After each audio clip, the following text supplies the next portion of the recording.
Waalaikumsalam warahmatullahi wabarakatuh. Sekali lagi terima kasih Pak Yunus atas pemaparannya terkait dengan tema pada siang hari ini, MT versus drilling. Tadi sudah disampaikan oleh Pak Yunus dari mulai penyebab-penyebab gitu ya, masalah-masalah apa yang biasanya ditemui pada data MT, sampai tadi ada lesson learn yang bisa kita pelajari bersama, baik itu dari data yang data M atau data drilling dengan MT yang sukses, korelasinya baik maupun yang korelasinya kurang baik. Gitu. Tentu saja diskusi kita belum berhenti sampai sana, kita akan berlanjut ke sesi berikutnya, yaitu tanya jawab. Sudah ada beberapa pertanyaan yang masuk ke kolom Q&A kita. Kita coba jawab satu persatu ya Pak. Ya, silakan. Baik Pak.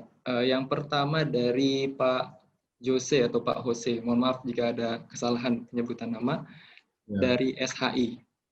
Pertanyaannya, apakah perusahaan yang memiliki SDM yang kompetensinya di sektor oil and gas sulit atau mudah adjustment ke sektor geothermal? Terima kasih.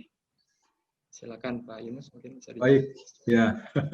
Terima kasih. Ini menarik ya. Pertanyaannya memang tidak langsung berhubungan dengan MT, tapi nggak apa-apa. Saya kira saya juga happy. Terima kasih Pak Yose atau Pak Jose atas pertanyaannya. Apakah perusahaan yang bergerak di bidang oil and gas, SDM-nya itu kompetensinya di sektor oil and gas, sulit atau mudah adjustment ke sektor geothermal? Ya, saya akan menjawab secara umum dan saya mencoba untuk menebak-nebak karena memang oil and gas ini pun kan luas, jadi ada apakah di eksplorasinya, ataukah di drillingnya dan sebagainya, ataukah di pemanfaatannya dan sebagainya. Tapi kalau konteksnya adalah di eksplorasi misalnya, kalau di eksplorasi memang lebih banyak SDM-nya yang bergerak di bidang seismik. Ini kalau eksplorasi ya, di bidang seismik. Sementara di geothermal memang seismik tidak digunakan. Di Indonesia itu tidak digunakan untuk seismic exploration, ya, dengan menggunakan detonator dan sebagainya, menggunakan prinsip reflection seismic. Itu agak sulit. Tapi ya saya katakan sulit di-adjust langsung karena memang teknologinya nggak dikembangkan. Kecuali memang ada pasif seismik. Apakah pasif seismik yang di petroleum bisa digunakan di geothermal? Bisa dengan sedikit adjustment. Katakanlah di ambient noise tomography misalnya ini pun juga dipakai. Tapi kalau yang exploration seismic, reflection seismic, ini sulit. Ya, ini terkait dengan itu. Kalau geologinya saya kira memang ya orang yang biasa di geologi sedimen mau nggak mau harus banyak belajar di geologi volkanik. Tapi mungkin background-nya saya kira untuk belajar di university sebelumnya beliau-beliau SDM ini belajar volkanik maupun belajar sedimen. Tapi memang perlu ada adjustment. Kalau teknologi geofisikanya memang ya bisa, tapi memang ya perlu ada adjustment dalam arti mungkin ada training dan sebagainya ke MT. Gravity saya kira di petroleum pun digunakan, magnetik mungkin nggak terlalu sering digunakan. Nah ini saya kira ya kalau memang ada niat untuk bergerak di itu, saya kira tidak ada yang sulit kalau memang ingin masuk ke bidang geothermal ya. Sudah barang tentu ya nanti komunikasi dan sebagainya.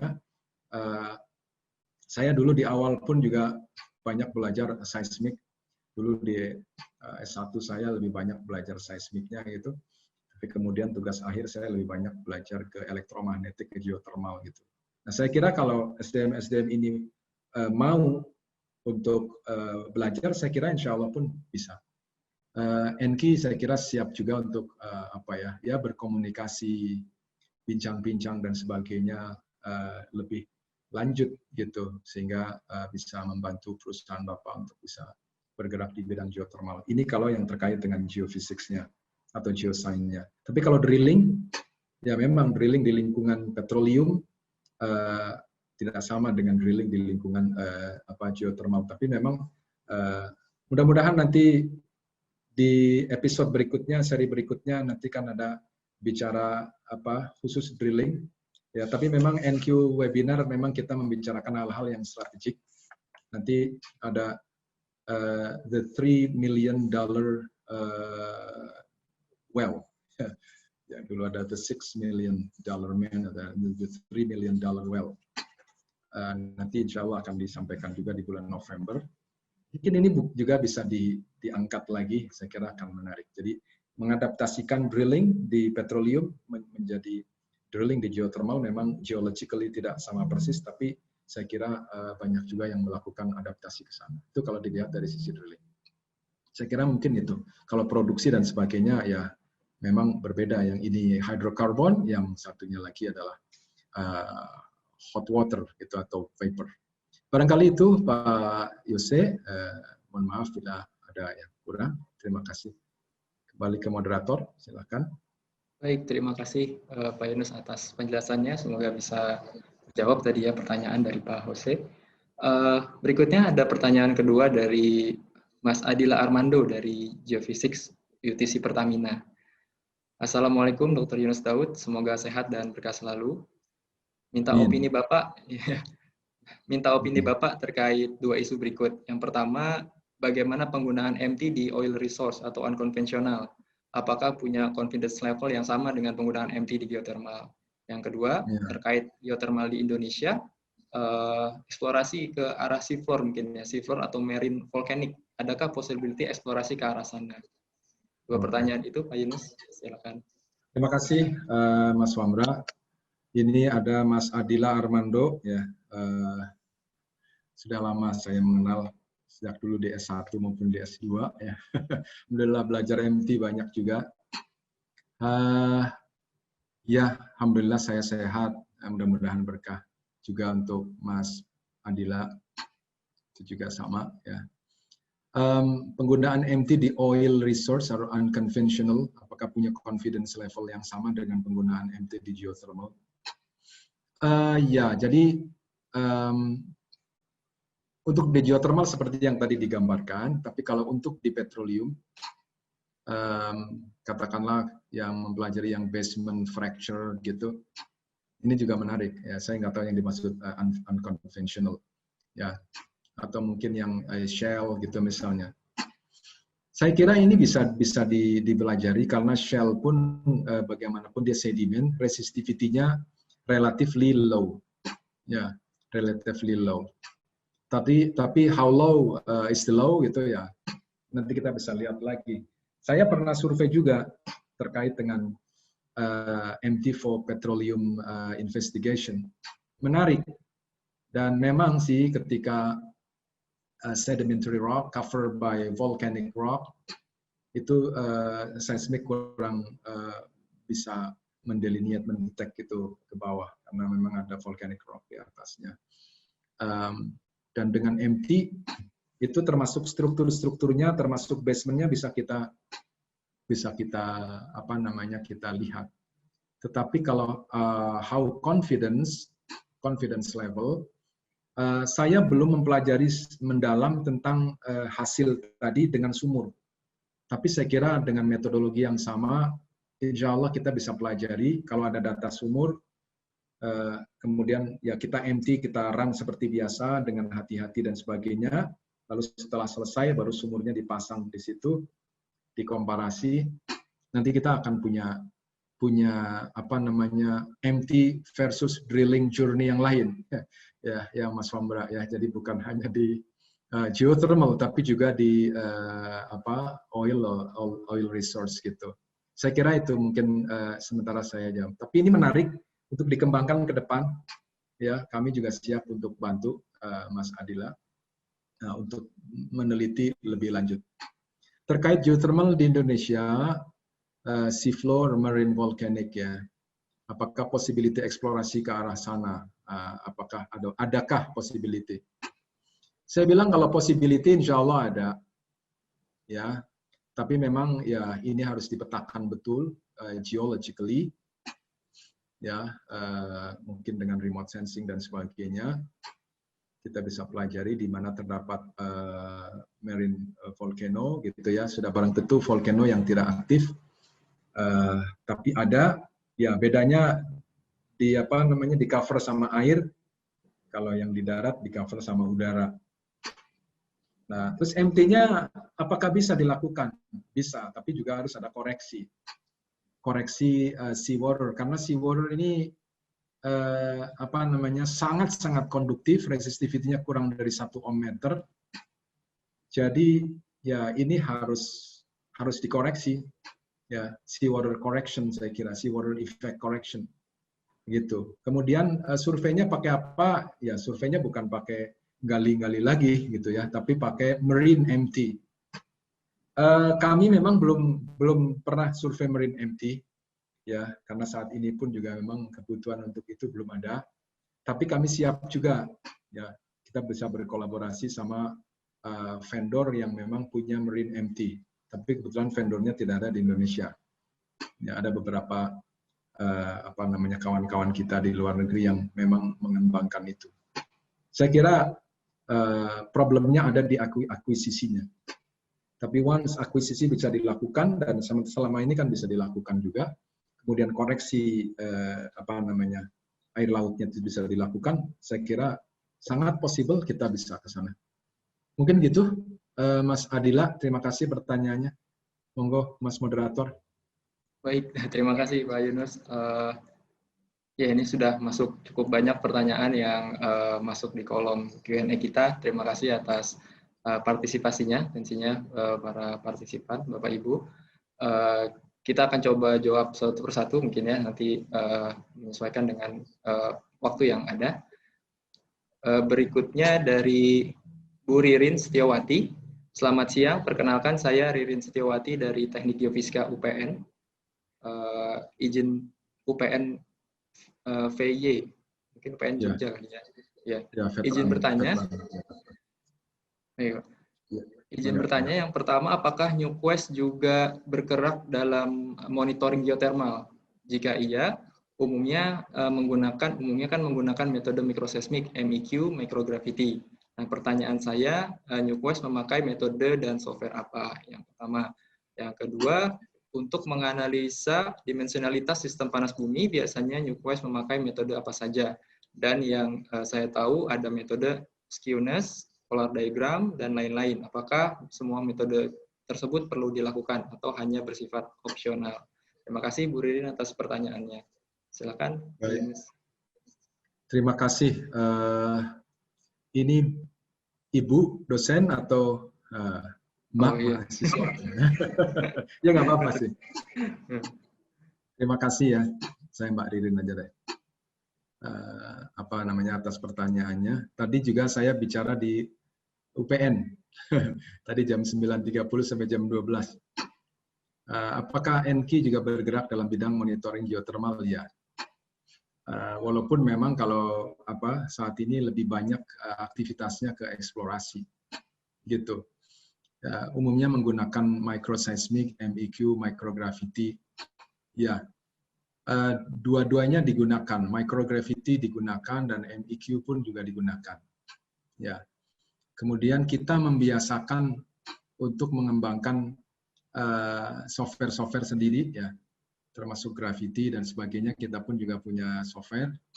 Nah, software itu nantinya digunakan untuk menganalisis data-data microseismic, gitu ya. Ya, walaupun nanti berangkatnya adalah dari open software misalnya, lalu dikembangkan lebih lanjut sehingga kita bisa punya software yang user friendly, kita mungkin melakukan modifikasi dan sebagainya.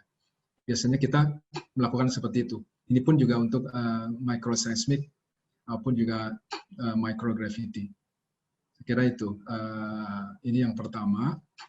Kemudian untuk menganalisis dimensionalitas sistem panas bumi, ya kita menggunakan 3D itu karena pertimbangan dimensionality. Ya, karena kalau kita menggunakan 2D atau menggunakan 1D, maka dimensionality itu menjadi sangat penting untuk dibicarakan, untuk dipelajari. Tapi kalau kita menggunakan 3D, jadi berbagai arah itu tidak ada masalah. Gitu. Ya. Yes, coolness, maaf, polar diagram dan sebagainya, ya, kita kadang-kadang gunakan juga. Ya. Khususnya untuk yang mempelajari 2D, ya, pakainya ada efek 2D atau apa dan sebagainya, ini dipelajari. Ya, tetapi ketika kita menggunakan 3D, 3D-nya menggunakan tensor 3D, maka ya itu sudah include all in di dalam apa namanya analisis itu, sehingga nanti hasilnya pun kita bisa pandang dari berbagai sisi. Jadi kita sudah bisa menyelesaikan permasalahan dimensionality dengan menggunakan 3D. Gitu. Apakah semua metode tersebut perlu dilakukan atau hanya bersifat optional? Ya, bersifat optional, khususnya ketika kita menggunakan yang 2D maupun yang 1D. Saya kira mungkin gitu, Mas Pamra. Saya coba jawab singkat-singkat karena lihat QA-nya ada 15 ini, chat-nya ada 16. Nah ini Betul, kita coba mudah-mudahan bisa berbagi itu supaya bisa merespon semua. Ya. Betul Pak Yunus ya. Ini juga ada beberapa pertanyaan yang masuk ke kolom chat ya. Mungkin saya coba beralih ke kolom chat sebentar. Ada pertanyaan dari Pak Anton Wahyu Sudibyo. Apa dasarnya penetapan titik-titik MT survey? Pertanyaan dari Pak Anton, mungkin Pak Yunus. Ini kalau di saya berikutnya ada Mas Lendria di Agung ya. Saya nggak tahu, mungkin datangnya beda ke komputer dan Mas Pamra. Oke, Pak Anton Wahyu Sudibyo ya. Ya, ada di kolom chat Pak Yunus ya. Oh, kolom chat. Karena ada baik. Sebagian yang masuk ke kolom chat juga nih. Mungkin kita bisa berbagi juga baik. dengan pertanyaan. Baik. Ini ada Pak Anton, ini senior saya ini. Luar biasa. Terima kasih Pak Anton. Salam sehat selalu ya. Udah lama nggak jumpa. Ini ada pertanyaan. Tolong dibacakan lagi, saya kurang konsentrasi, saya malah nyari. Coba Ya, Mas. Oh ya. Baik, apa dasarnya ya? Iya, apa dasarnya? Penetapan mungkin titik-titik MT survey gitu. Betul, Pak. Ya, terima kasih Pak Anton. Ini pertanyaan yang sangat bagus, luar biasa, strategis. Jadi apa dasarnya apa namanya penetapan ya? Saya membaca penetapan ya, atau pemetaan, penetapan titik-titik MT survey. Gitu Mas Pamra. Ini penetaan kalau di sini. Bisa penetapan. Dua kemungkinan ya Pak. Iya. Penetapan bisa pemetaan.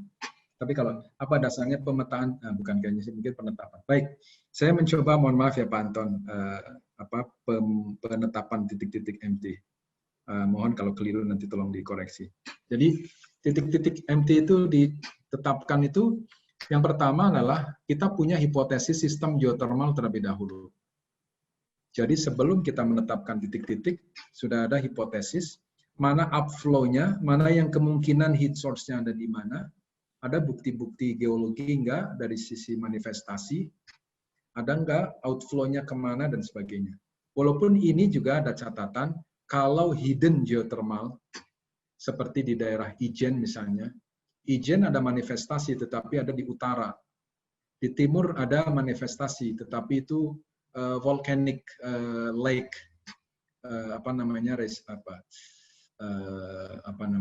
keasamannya itu pH-nya kurang dari 1, gitu, sangat rendah, gitu, itu di Ijen. Nah, sehingga ketika kita di tengah kaldera itu nggak ada apa-apa, tapi kita melihat bahwa di situ banyak volcanic dome. Jadi ada gunung-gunung di situ, berarti dulunya itu pernah aktif dan kemungkinan masih ada heat source dan sebagainya. Karena itu kita surveinya juga meliputi titik-titik yang di utara yang ada katakanlah manifestasinya maupun yang ke arah tengah dan ke arah selatan. Ya, jadi apalagi kalau misalnya sudah ada upflow, maka upflow harus di-cover. Upflow-nya titik-titiknya lebih rapat, kalau ke arah outflow ya untuk mengetahui perluasan titiknya rada jarang. Rapat itu berapa? Mungkin 1 km distance. Kalau yang jarang mungkin 1,5 sampai 2 km gitu, sehingga nanti kita bisa menghemat dananya juga gitu. Tetapi hasilnya pun juga sudah bisa memberikan jawaban. Jadi mana yang most important, mana yang second important. Kurang lebih itu Pak Anton secara umum. Terima kasih. Mas Wambra di unmute ya. Baik, terima kasih Pak Yunus atas jawabannya. Menarik sekali diskusi kita pada siang hari ini ya. Memang pertanyaan juga masih banyak. Memang waktunya juga sudah cukup mepet, tapi kita coba menjawab satu pertanyaan lagi mungkin ya Pak Yunus ya. Oke, ini berikutnya dari mana nih? Ini belum menyebutkan nama di kolom question and answer Pak. Ini tidak menyebutkan nama. Pertanyaannya adalah presentasi yang menarik. Terima kasih banyak Pak Yunus atas sharingnya yang bermanfaat. Terkait korelasi hasil MT, selain dikaitkan dengan hasil temperatur dari sumur pemboran, bagaimana korelasi hasil MT dengan data pemboran lainnya yang bisa dianalisa, misalnya dari logging, coring, cutting, atau data-data lainnya yang juga kita peroleh ketika pemboran, terutama di lokasi-lokasi lain yang sudah ada beberapa sumur pemboran. Setelah revalidasi model MT-nya yang telah dilakukan tadi. Terima kasih. Validasi atau korelasi dengan data MT dengan selain temperatur dan ya.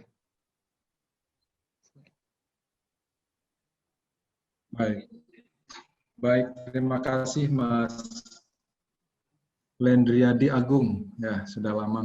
Oke, terima kasih pertanyaannya. Jadi, apakah bisa dikorelasikan? Saya kira data-data yang ada itu bisa dikorelasikan, baik dari logging, coring, cutting, dan data-data lainnya. Tapi kita pun juga perlu juga catat bahwasanya data data sumur itu adalah data sangat detail, gitu ya. Sementara data MT 3D itu less detail dibanding kalau di sumur ya. Sumur kan mungkin kalau logging dan sebagainya itu kan mungkin bisa sentinya itu bisa dapat gitu. Jadi ukurannya sangat detail sekali. Karena itu nantinya perbandingan ini pun juga bisa kita lakukan. Katakanlah alterasinya di mana, alterasi arciliknya di mana, kemungkinan juga ada fracture-nya di mana, fracture ini apakah berhubungan dengan fracture umum yang ada di situ atau lebih lanjut ke data permukaan dan sebagainya. Ini bisa dipelajari. Pada intinya kombinasi ataupun korelasi ini sangat bagus untuk dilakukan ya, sehingga tidak hanya ke temperatur ataupun juga dari clay cap, tapi juga yang lain-lain mungkin bisa dilakukan. Saya kira ini ide yang sangat bagus. Terima kasih Mas Lendri. Ini ada beberapa ini Mas Wambra ya. Jadi komen-komen gitu ya. Ya ini ada Pak Anton Dewelde ya, Pak Antoni ya. Sudah lama nggak jumpa ya dengan beliau. Terima kasih Pak Anton. Thank you very much for interesting webinar. Kata beliau, congratulations with this initiative. I have to join another meeting. Oke, ya nggak apa-apa. Nanti ya kita bisa ketemu beliau lagi. Yang lain ini ada dari Mas Denny, gitu ya? Nggak apa-apa nih, Bang? Ya, silakan Pak Yunus. Ya, untuk sumur yang gagal karena ada kesalahan MT dengan pengolahan MT yang baru memungkinkan melakukan side track dengan sumur yang gagal untuk reduce cost dan untuk konfirmasi data MT yang baru. Saya kira ini bisa dilakukan. Data-data yang berhasil maupun data yang kurang berhasil dari data-data sumur itu saya kira akan bisa digunakan dengan baik. Gitu. Silakan Mas Wambra, seperti apa ini? Memang pertanyaannya cukup banyak, tapi saya tertarik untuk memberikan jawaban kepada semua yang bertanya, tapi teknisnya gimana, apakah lewat email atau kayak gimana? Ya, ada Mas Sefian Falevi misalnya, dan yang lain, monggo silakan. Ya, betul Pak, sangat menarik dan terima kasih atas partisipasinya teman-teman untuk bisa Bapak Ibu partisipan untuk bisa berdiskusi di forum kita siang hari ini. Ya karena memang ada keterbatasan waktu ya. Mudah-mudahan nanti pertanyaan-pertanyaan yang sudah masuk kita akan coba jawab melalui email. Sebagaimana pada webinar sebelumnya nanti kita persiapkan jawabannya dalam bentuk email. Mungkin seperti itu ya Pak Yunus ya. Baik, ya jadi mohon maaf kepada semua yang hadir, kemudian berpartisipasi mengajukan pertanyaan. Saya kira insya Allah kami akan coba menjawab. kemudian kita teruskan itu melalui email barangkali ya. Nanti kan Betul. ada datanya ya. Saya kira mungkin itu. Terima kasih semua. Baik, sekali lagi terima kasih Pak Yunus atas diskusinya pada siang hari ini. Telah kita simak sama-sama dan kita diskusikan sama-sama tema kita pada siang hari ini, yaitu MT versus drilling. Dimulai tadi dari mengapa MT sering digunakan untuk penentuan target pemboran, lalu ada kemungkinan masalah-masalah yang terjadi, dan juga ada aplikasinya dari metode MT tersebut. Dan juga nanti ada beberapa pengalaman atau mungkin lesson learn yang bisa kita pelajari dari beberapa pengalaman dari geothermal eksplorasi. Dan kita sebagai kita atas nama bangsa memiliki hak sekaligus kewajiban untuk mengetahui dan mengambil banyak pelajaran dari perjalanan MT versus drilling, sehingga dapat meningkatkan drilling success ratio, menurunkan exploration cost, dan menjadikan energi geothermal sebagai energi yang ramah lingkungan dan dapat dirasakan manfaatnya oleh seluruh bangsa Indonesia. Sekali lagi terima kasih Pak Yunus atas sharingnya pada siang hari ini, dan terima kasih Bapak Ibu partisipan. Terima kasih Bapak Ibu partisipan yang sudah hadir pada acara webinar kedua kami. Tercatat tadi hampir atau yang sudah terdaftar hampir sekitar 250-an orang. Terima kasih sekali atas partisipasinya. Sudah berkenan hadir dalam acara kami. Dan tambahan informasi untuk pasca webinar ini, kami juga memohon kesediaan Bapak Ibu partisipan untuk mengisi feedback terkait dengan webinar ini. Dan juga nanti akan ada e-sertifikat yang akan dikirimkan melalui email Bapak Ibu. Baik, demikian seluruh rangkaian. Ya silakan Pak Yunus, mungkin ada yang disampaikan. Untuk next webinar gimana? Ada informasi atau belum? Untuk next webinar sudah ada informasi. Rencananya untuk tema berikutnya ada terkait drilling ya Pak. Ada $3 million wells tadi yang sempat disebutkan oleh Pak Yunus. Itu untuk tema kita berikutnya yang akan dibawakan nanti oleh Pak Ashadi. Oke, terima kasih. Ya, baik, terima kasih. Demikian seluruh rangkaian acara Newquest Academy Webinar pada siang hari ini. Mewakili seluruh panitia, kami undur diri. Mohon maaf atas segala kekurangan. Maju terus Geothermal Indonesia. Assalamualaikum warahmatullahi wabarakatuh.